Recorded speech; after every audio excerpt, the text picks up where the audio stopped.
이남용 교수의 실론롱, 쿠팡 3,400만 명의 개인정보 유출 재난의 진단과 처방 사건의 본질, 국민 4명 중 3명의 정보가 털린 사태입니다. 안녕하세요. 이남용 교수 TV입니다. 이번 쿠팡 개인정보 유출은 단순한 해킹 사고가 아니라 대한민국 국민 4명 중 3명의 집 주소와 전화번호, 이메일, 주문 내역이 한꺼번에 범죄 시장으로 흘러갔을 가능성이 있는 초대형 민생 재난입니다. 한국 인구 약 5,100만 명 가운데 3,400만 계정이 털렸다는 것은 사실상 성인 국민 대부분이 한 번씩은 노출되었다고 봐야 하는 규모입니다. 이 사건은 IT 뉴스가 아니라 서민 민생과 국가 디지털 신뢰를 동시에 뒤흔드는 체제 위기입니다. 이제 중요한 질문은 누가 한 번 실수했느냐가 아니라 어떻게 해서 이런 규모의 정보가 수개월 동안 조용히 빠져나갔고 왜 그 비용이 가장 약한 서민에게 집중되느냐입니다. 이 실론에서는 유출 방법과 기간, 해커의 특징을 살펴보고 한국 개인정보보호법의 한계를 미국 프라이버시 액트와 비교하며 관계 철학의 관점에서 이해 당사자 집단의 책임을 냉정하게 따져보고자 합니다. 유출 규모와 기간, 147일 동안 진행된 초대형 누출입니다. 이번 유출은 2025년 6월 24일경 시작되어 11월 18일부터 19일에야 비인가 조회가 발견된 것으로 알려져 있습니다. 약 5개월, 일수로는 147일 동안 공격자는 쿠팡 시스템 안에 상주하며 조금씩 개인정보를 빼갔고 그동안 내부 보안 관제와 이상 징후 탐지 시스템은 사실상 작동하지 못했습니다. 이 자체가 이미 한 기업을 넘어 한국 디지털 경제 전체의 경보 시스템이 고장났다는 신호입니다. 노출된 정보는 이름, 이메일, 휴대전화번호, 배송지 주소, 수령인 정보, 일부 주문 내역으로 계좌번호와 비밀번호는 유출되지 않았다고 하지만 현실의 위험은 훨씬 큽니다. 한 사람이 평생 쌓아온 소비 주소, 연락처 패턴이 한 번에 노출되면 앞으로 10년 이상 각종 스미싱, 보이스피싱, 물리적 범죄의 표적이 될 수 있기 때문입니다. 한 번 털리고 끝나는 사건이 아니라 장기적인 위험 채권이 서민에게 발행된 셈입니다. 유출 방법과 해커의 특징, 내부자 지식과 인증 취약점의 결합입니다. 현재까지 드러난 정황을 보면 이번 사건은 단순한 외부 해킹이 아니라 퇴사자 인증키 방치, 인증구조 취약점, 느린 데이터 수집이 결합된 내부자 기반 공격 형태에 가깝습니다. 퇴직한 전 직원이 사용하던 액세스 토큰 서명키가 제대로 폐기 로테이션 되지 않았고 공격자는 이 키를 활용해 정상 시스템으로 위장하여 서버에 접근한 것으로 보입니다. 이는 퇴사자 권한 관리, 키 관리, 인사 보안 연계 통제가 모두 붕괴되었다는 뜻입니다. 또한 공격자는 프록시 서버를 이용해 IP를 계속 바꾸고 한 번의 대량이 아니라 아주 천천히 데이터를 긁어가는 방식으로 관제 시스템의 이상 징후 탐지를 비켜갔습니다. 이런 방식은 시스템 구조와 인증 메커니즘을 잘 아는 개발자 인증 엔지니어 수준의 내부 지식이 없다면 수행하기 어렵습니다. 해커 개인의 악의만이 아니라 내부 통제 부실과 기술 구조 취약성이 함께 만들어낸 복합 사고로 보아야 하며 바로 그렇기 때문에 우리는 한 사람의 범죄를 넘어 조직과 제도가 만든 범죄 환경까지 함께 묻지 않을 수 없습니다. 서민에게 닥친 직접 피해, 사기 안전금융의 3중 리스크입니다. 첫째, 스미싱과 보이스피싱의 정교함이 한 단계 높아집니다. 범죄자는 이제 단순히 고객님이 아니라 실제 이름, 실제 전화번호, 실제 배송지 주소를 알고 최근 상품 주문하셨죠? 라는 말까지 할 수 있습니다. 이 수준의 정보면 대부분의 서민은 진짜 쿠팡이겠지라고 믿게 되고 특히 고령층, 저소득층, 금융지식이 부족한 분들이 보상, 환불, 결제, 오류를 믿기로 한 사기에 더 잘 속게 됩니다. 5만 원, 1만 원이 생계비인 서민에게 이런 사기 피해는 한 달 생활이 무너지는 직격탄입니다. 둘째, 주소와 생활 패턴 노출은 물리적 가정 안전에도 직접적인 위협이 됩니다. 가정폭력, 스토킹 피해자, 1인 여성 가구, 고령자 가구, 야간 근무나 배달 알바로 집이 자주 비는 가정의 경우 택배 패턴과 수령 시간 정보로 이 시간대에는 집에 아무도 없다는 추정이 가능해집니다. 이는 택배를 빙자한 침입, 강도, 스토킹 범죄로 이어질 수 있는 매우 위험한 상황입니다. 셋째, 이름, 전화번호, 이메일 주소가 한 묶음으로 유출되면 통신사와 은행, 포털 콜센터에 본인인 척 접근해 비밀번호 재설정과 인증번호 가로채기를 시도하기가 훨씬 쉬워집니다. 그 결과 서민들은 휴대폰 번호 변경, 비밀번호 전면 교체, 각종 알림 서비스 설정 등 추가적인 시간 노동 불안 비용을 스스로 부담해야 합니다. 민생 경제에 미치는 간접 충격, 디지털 편리함 후퇴가 서민에게 집중됩니다.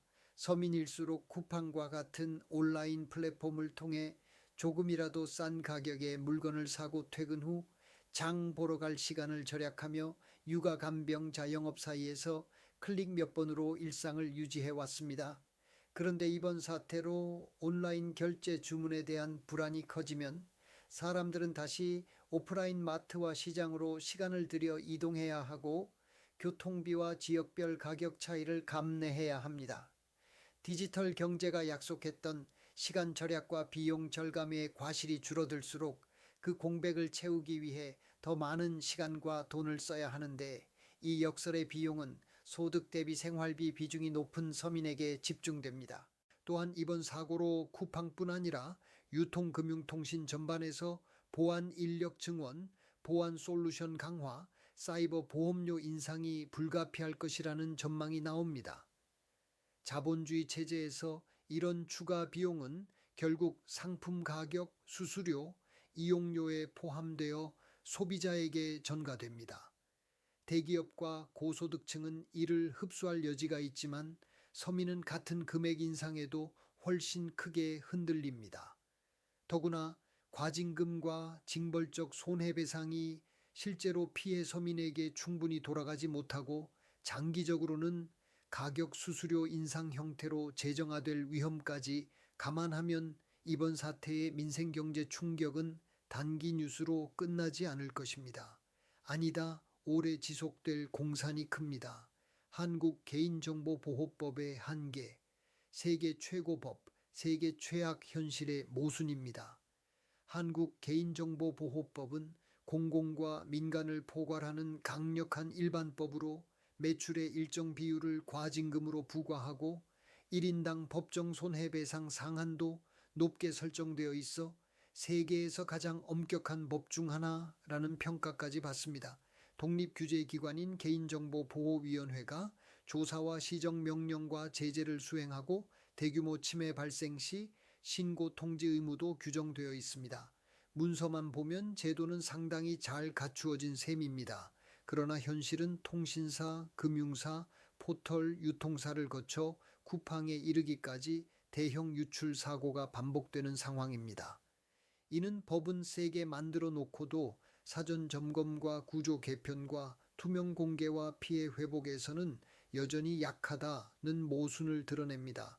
특히 퇴사자 키 즉시 폐기, 인증키 관리, 내부자 이상행위, 탐지 같은 구체적 기술 관리 기준이 권고 수준에 머물거나 인증과 점검이 서류 중심 형식주의에 빠져 있는 것이 치명적인 약점입니다.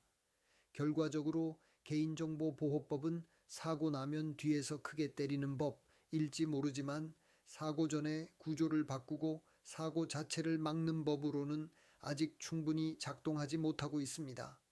미국 프라이버시 액트와의 비교, 구조 설계에서 배울 점이 있습니다. 미국 프라이버시 액트는 주로 연방정부기관이 보유한 개인정보를 규율하는 공공부문 법이지만 한국 법제를 비판적으로 볼 수 있는 좋은 거울이 됩니다. 첫째, 프라이버시 액트는 각 기관이 개인을 식별하는 기록을 모은 시스템 오브 레코드를 만들면 그 목적과 내용과 이용 및 제공 범위를 공시하도록 요구합니다. 즉 데이터베이스 하나하나에 이름과 목적과 사용 범위와 제3자 제공 목록이 붙어 있는 구조를 강제합니다. 이로 인해 국민과 의회와 언론이 특정 데이터베이스의 존재와 용도를 추적하기 쉬워지고 위반이 발생하면 원래 공시된 내용과 무엇이 달라졌는가를 기준으로 책임을 물을 수 있습니다. 둘째, 프라이버시 액트는 제3자 제공 시 언제 어떤 사유로 어디에 제공했는지를 기록하는 일종의 공개 회계를 요구합니다. 이 회계 기록은 나중에 정보 주체가 자신의 기록을 열람정정 소송하는 데 중요한 근거가 되며 기관 내부도 무단 제공 리스크를 줄이기 위해 로그 관리와 권한 관리를 강화하게 만드는 동기가 됩니다. 한국 개인정보보호법에도 접근 기록 보관 의무는 있지만 대형 플랫폼 사용자 데이터베이스에 대해 이런 수준의 시스템별 공시와 제공 회계와 강한 열람 정정권을 실제로 체감하기는 어렵습니다. 조문 강도만 보면 한국법이 더 강해 보이지만 데이터베이스 단위 공시와 제공 회계와 열람 정정권 설계 측면에서는 프라이버시 액트가 보여주는 구조적 장치를 민간 플랫폼 영역에 맞게 도입 강화할 필요가 있습니다. 관계 철학으로 본 이해 당사자와 책임 해커 기업 국가 서민의 관계망입니다. 관계 철학의 관점에서 이번 사건은 해커 대 쿠팡이라는 단순한 이분법이 아니라 여러 집단이 얽힌 관계망 실패입니다. 첫 번째 노드는 퇴사자이자 용의자인 내부자 공격자입니다. 인증키를 악용해 수개월 동안 수천만 명의 정보를 무단 열람 복사했다면 이는 형사법과 개인정보보호법상 중대한 범죄이자 수천만 서민과 자신이 몸담았던 조직에 동시에 칼을 겨눈 행위로 가장 직접적인 도덕적 책임을 피할 수 없습니다. 두 번째 노드는 쿠팡 경영진과 보안 책임자입니다.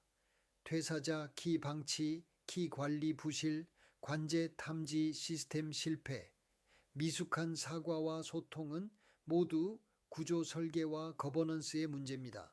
수천만 서민의 주소와 연락처와 소비 패턴을 독점 보유한 플랫폼 노드가 이런 초보적 오류를 반복했다는 점에서 법적 제재와 별개로 윤리적 책임이 매우 무겁습니다.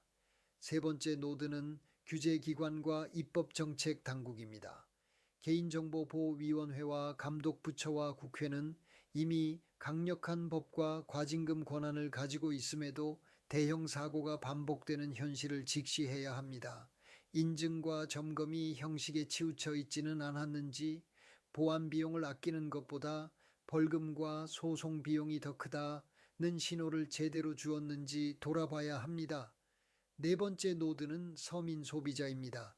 이들은 데이터 생태계에서 가장 약한 노드이면서도 휴대폰 번호 변경, 비밀번호 교체, 금융통신 보안 설정, 집단 소송, 참여 등 방어 비용을 스스로 부담해야 하는 존재입니다.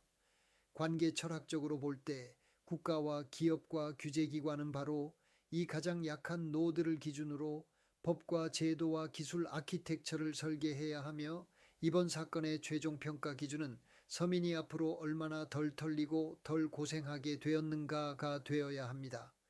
재발 방지를 위한 구조 개편, 민간 IT 감리 의무화와 서비스 수준 공개가 답입니다. 이제 재발 방지를 위해서는 몇 가지를 분명히 해야 합니다. 첫째, 모든 민간 부문의 비즈니스 서비스를 제공하는 정보 시스템에 대해 개발 감리와 운영 감리를 법제화하여 강제로 감리를 받도록 해야 합니다.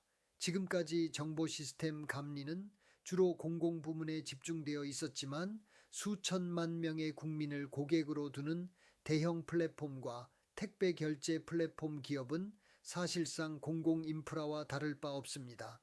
이런 민간 초대형 IT 서비스에 대해서도 설계 단계에서부터 운영 단계까지 제3자의 독립된 감리를 주기적으로 받게 하고 그 결과를 규제기관과 국민에게 보고하도록 의무화해야 합니다.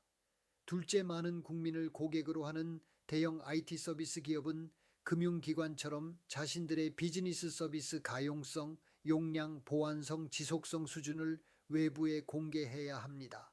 어느 정도의 장애 시간을 목표로 하는지, 어떤 수준의 공격을 방어할 수 있는지, 사고 발생 시 어떤 시간표로 복구하는지에 대한 기본적인 서비스 수준을 공시해야 하고, 실제 사고가 났을 때 이 약속을 지켰는지 국민이 검증할 수 있어야 합니다.